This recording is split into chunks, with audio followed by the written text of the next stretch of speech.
Today I'm going to show you guys how to change the front tire on a 2017 CBR1000rr. We are going to use the book, so everything will be done according to the book. And if it's not, I'll let you know throughout the video. There are some corners I cut. You don't have to. I do. And we're also going to change the pads because I'm not just replacing the tire and putting new rubber on it. I'm actually putting on another rim which has a racing slick on it. But the operations are all the same. If you're using the same rim, you wouldn't have to change the pads because they'd already be seated to that rotor. So I'm going to change the pads because they're seated to a different set of rotors. But other than that, it's just a front wheel replacement on a sport bike. For the front wheel, you're going to need these tools here. Well, for this particular bike, which is a 2017 CBR1000, it's a 22 millimeter socket wrench, which we're going to use for the axle nut, and then a 14 millimeter socket, which we're going to use for the caliper bolts, and a 12 millimeter socket, which we're going to use for the pinch bolts. And to start off, we're going to have to remove our calipers. So we'll get the 14 millimeter socket. Well, loosen it anyway. And pull these pins. Now the book says each time you do these, you need to replace these pins with new ones. I don't do that. But if you want to go by the book, you got to get new caliper bolts. I don't do it, and I haven't had a problem doing it for 50,000 miles on my old bike, or on this bike for that matter. But if you want to go by what Mr. Soichiro Honda says, then you have to do it. I'm not going to. I do like to keep them though in the same spot. So the top bolt I'm going to put further out, and the smaller bolt we're going to put further in. Now we'll come over to this side and remove these bolts from this side as well.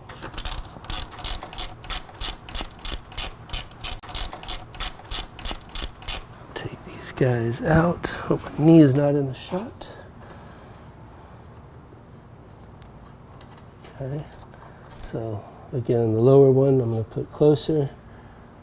The upper one I'm going to put farther away, so as to not confuse where they go.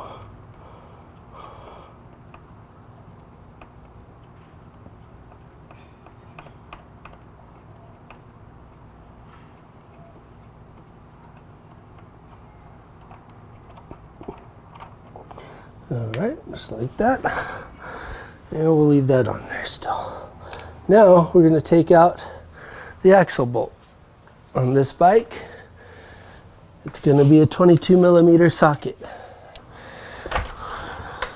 Now, you don't want to take it all the way out just yet, just up to right here. And the book won't tell you that, but I'll show you why here in a second, which we'll need our 12 millimeter socket for. Pinch bolts, and come this way. These are not going to be on there very tight at all. You don't torque them down very much. And I'll call out those torque specifications from the book as soon as we're ready to re-put them in. Also, you don't have to back them all the way out. I don't know why I did that. Because they're just there to pinch the axle closed. And we'll go from this side and do the same to these two pinch bolts over here.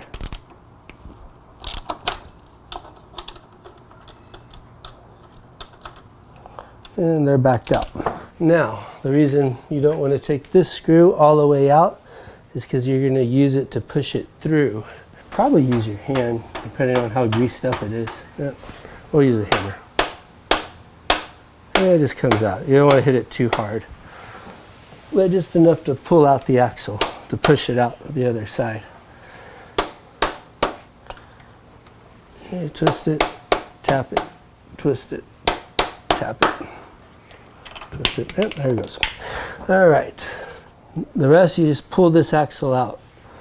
And we'll take it out. There we go. And there's your axle. And we're going to take off our calipers at this point, which we already pulled out the pins, which is fine.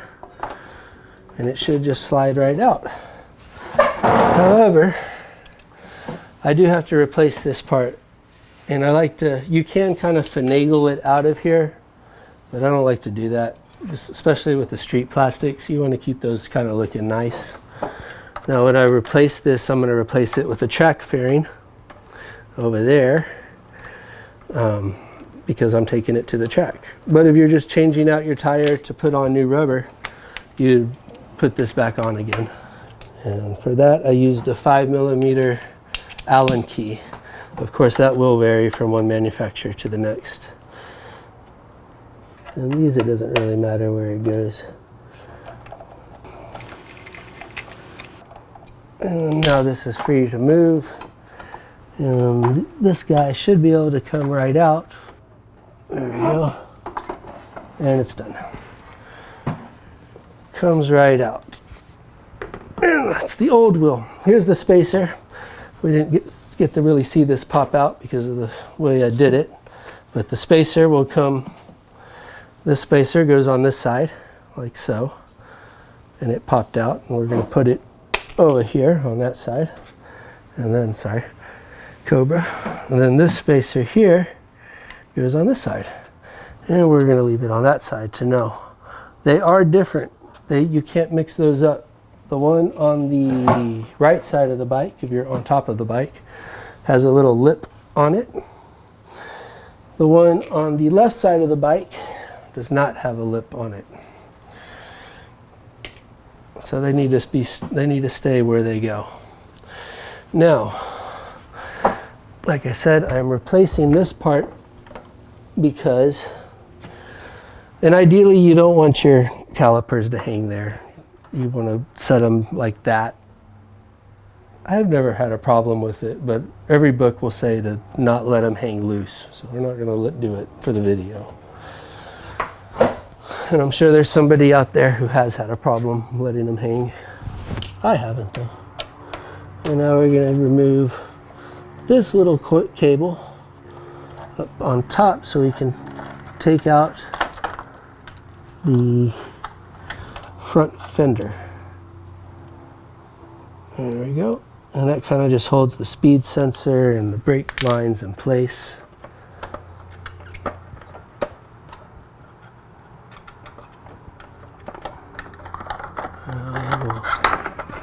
Pull it over there.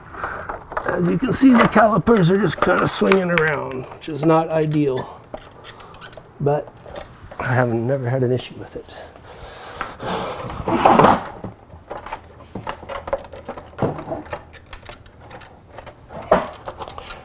So those are just little limits that go in there. And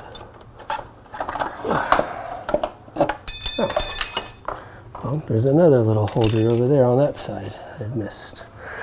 So get my handy dandy tools and take that off. Looks like it's about a 10mm. And we'll take this off. Again, none of this is necessary if you're just replacing the tire. But since I will be putting track fairings on this and a slick tire, I'm going to take this off. So I do tend to go down this weekend. At least this thing still looks halfway decent and not like it's been going upside down through the dirt. Hang these back up because, like I said, the book frowns on that, as do I'm sure most mechanics. So we're just going to leave those right there. And now we're ready for our new tire, which is this one. And you might say, well, it has no tread on it. Well, that's by design. It's a slick tire and it's grippier without any tread. All right. Now, since these are different rotors, we are going to have to change out the pads, because these pads already have rotors that were seated to them. Son of a bitch. Pull this thing out just a little bit more. Really get some leverage on it. We're going to come down on this side. Uh-oh, my mic. I'll put that in a second.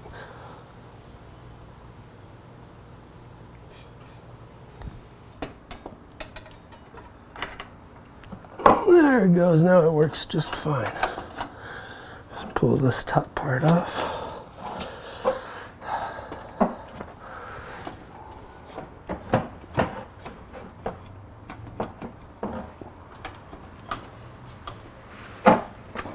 It doesn't really need to go any further back than that. All right, it's in place. Could it be better? Sure, but it's there. All right. Okay, we're gonna put in our spacer here on this side. And we're gonna return the spacer from this side over here. All right, that is really dirty right there. We're gonna just got the spacers in. Oh yeah, I was gonna clean that off a little bit. Swipe this down just a tad bit, just because I don't like the way it looks. There we go. It's just grease. And the spacer pops out. This will happen. It will probably continue to happen, honestly. It's just part of putting on motorcycle tires. All right.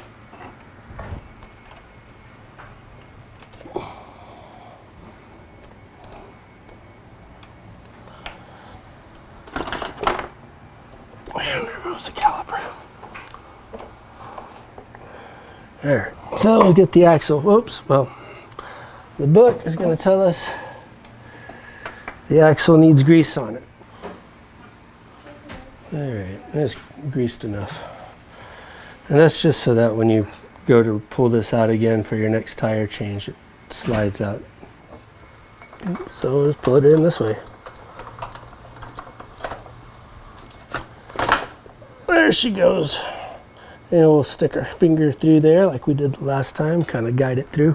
I'm going to let these hang. I know I'm not supposed to, but I'm going to do it because they're bothering me.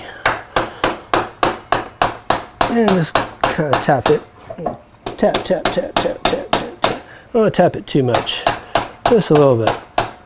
Not even all the way. Because when we put in this little axle bolt, it'll suck it back in. And that's going to be a lot of torque. We'll use a torque wrench to finalize it, but as far as just sucking it into place, we'll just use this.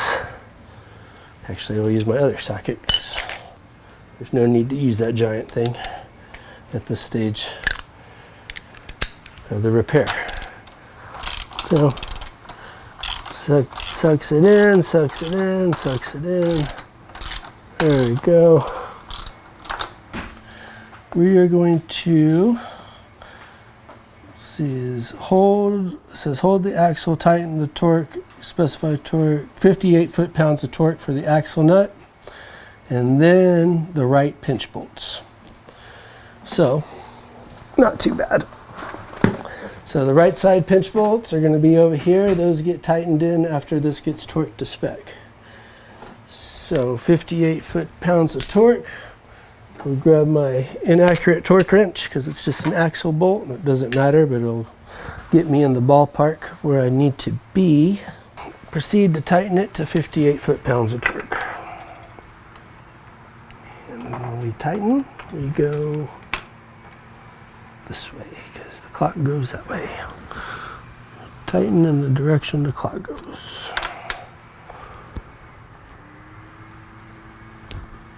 Okay. I'm going to go ahead and do at 60. It's pretty much 58 foot-pounds. We'll leave it like that. That looks good. And the orientation of my safety wire hole is where it was before. So I did it at least at the same torque as before. All right, pinch bolts. We'll tighten those down to torque, which according to the book is 16 foot-pounds, 22 Newton meters. Since that is a smaller amount of torque, we're going to use a more accurate torque wrench. And we'll set that to, what did I say, 22 Newton meters.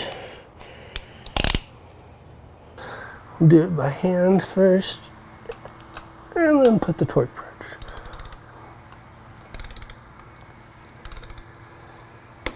That's 22.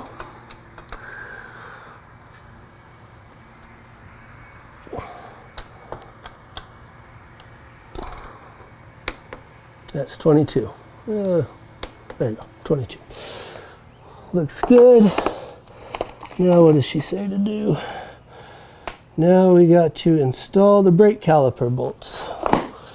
We tightened the axle bolt to 58 foot-pounds of torque, which was spec, and the right side of the bike's pinch bolts. We still have to tighten these pinch bolts, but that's first we got to put on the brake calipers according to the book. And we want to do things according to the book for the most part. So since these are different rotors on a different tire, I'm going to have to change out the pads. So I'll go ahead and do that right now. Just kind of have to push them in towards each other and then pull them out.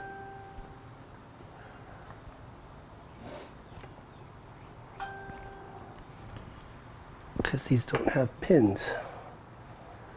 So need a screwdriver, I think, to kind of finagle that in there a little bit. And this we definitely might want to fast forward, because just take that. All right, so that comes out. There's one pad. Now when I put the old tire back on, I'll have it labeled. So left outside, similar to how these are labeled. Like this, I kind of have them written down there because you want them to go on the same side of the rotor as they were the last time. So this will be left outside and inside. That'll be right outside and inside. Just something that you would know. If you have two sets of rims, if you only have one set of rims, not a big deal. But you still want them on the same side of the pad because they get seated to this over so many miles. So come out and take the other one out. Be easier now that the other set isn't in. And boom, comes right out. Now they have a little covering on each side of the pad. Not all pads are like this. The Honda is. So we'll pull that off. Put that over there with the other one. Put that, see, that was on left inside. So we'll put him on left inside over here. Left inside. So that'll just go right back on. Oops, not that way. This way. There we go. All right. And then pull this off the old one. There we go. And that was on left outside. So left outside. We'll go over here. Like so. All right. So left outside, which will be over here on this side of the bike. We'll put it in like this.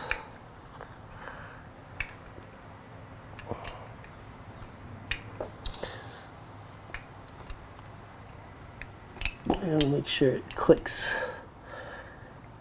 And you can push the caliper seats back with your thumb or a C-clamp. I just use my thumb like that to give yourself plenty of space. Outside, this goes over here on this side of it. And you want to definitely do these one at a time.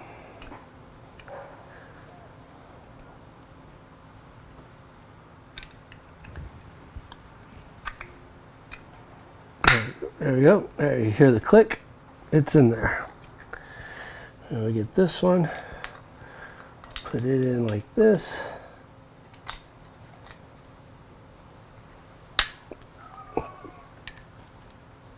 It'll be a little bit more difficult because it's not as much room as the other side had.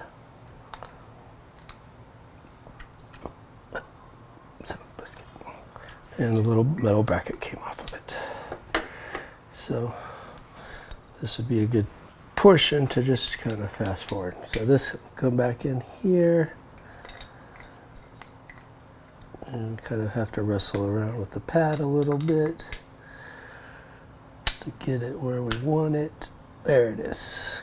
Perfect. And there's plenty of room there for the rotor to slip right between the pads. So we'll come on this side and it's installed.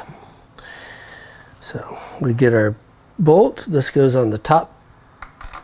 And of course the book says use new caliper bolts. We are not going to do that. But if you do it by the book, you have to go buy new caliper bolts. Tighten these.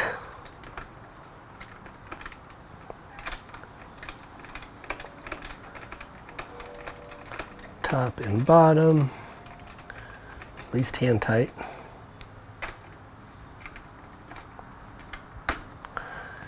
And let's see what the torque specs are for the caliper bolts, which I don't think we're going to be able to use my nice torque wrench for because I think they're a lot more than that. So caliper bolts, CBR, 45 Newton meters. That's quite a bit. So we got to use this one. Oh.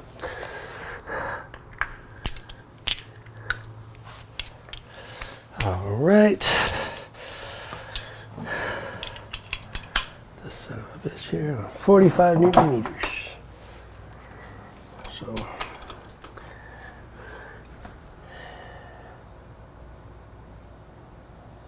there we go.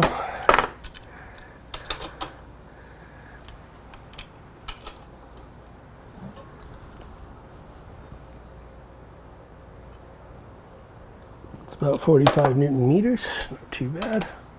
Go just a little bit more on this one. There we go. All right, so that's good. And we'll move on to the other side and do the other caliper and pads. There it is. It's in. Good. Speed sensor hose right there. And it goes in like that. Just like the other side. So we'll use this one to go on the top. So I like to put those in the same holes they came out of. And Honda's going to tell you to use new ones. I'm not going to use new ones. Because I think it's ridiculous. Oh my gosh. I just noticed I did not set my torque wrench back to 0. It's probably okay for right now because I'm going to need that setting for the other side of the pinch bolts in a second. Maybe that's why I did it. Okay. So, there we go. Let me get my 14 millimeter. By hand it is.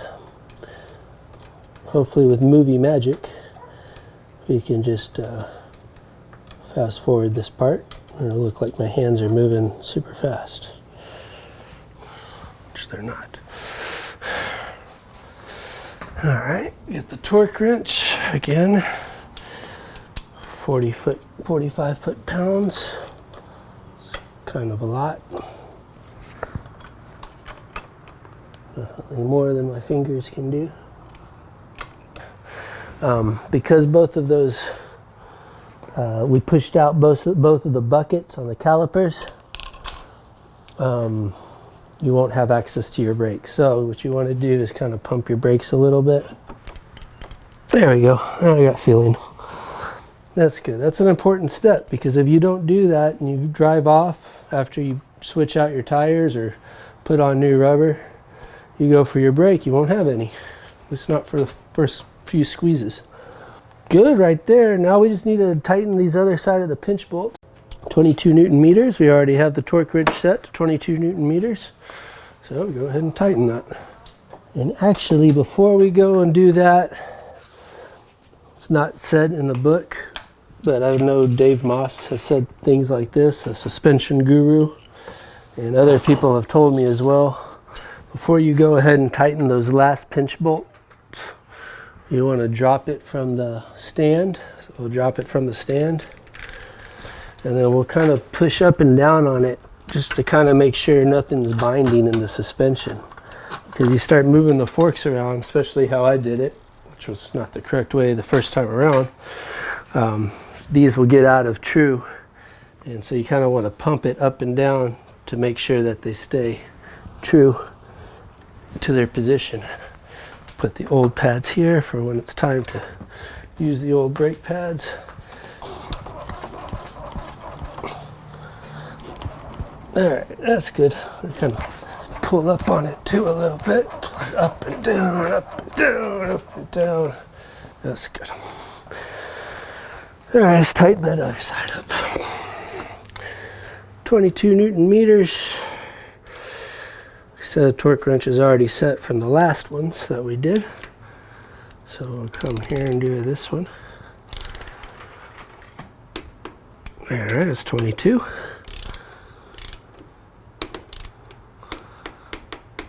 Now if you're racing, you have to safety wire all these.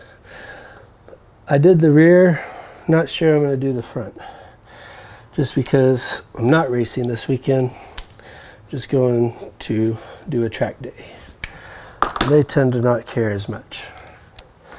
Alright, that's tighten, that's tighten. Only thing we gotta do now is the fender. We're not gonna put the original fender back on. We're gonna put this fiberglass one, because there is a high probability I'm gonna dump my bike in the dirt. I hope I don't, but it's always a possibility with this type of stuff. So we're gonna put these ones on, which we don't care too much about. Take the little grommets that are off the old bike. Oh. Goes that way, huh? Come here. Yeah, that's good.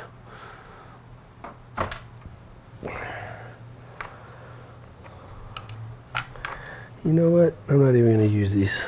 I'll use these next time. I'm going to just do it like this.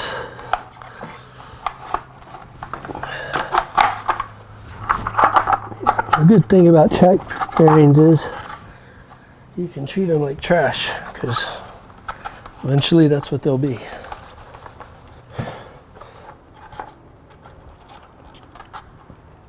And we'll go ahead and tighten all of these up.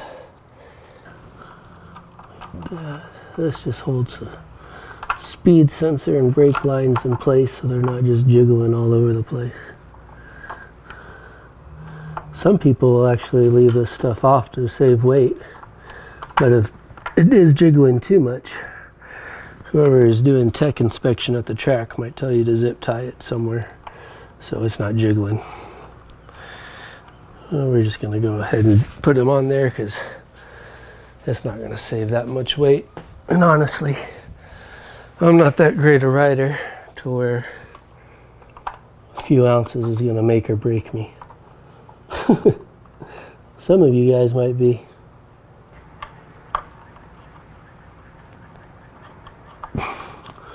Eventually, I would like to paint these race fairings. If I don't mess them up, and we can make a video out of it. However, I'm not a really good painter, so I don't know if you'd want to copy me in that sense. Maybe somebody else.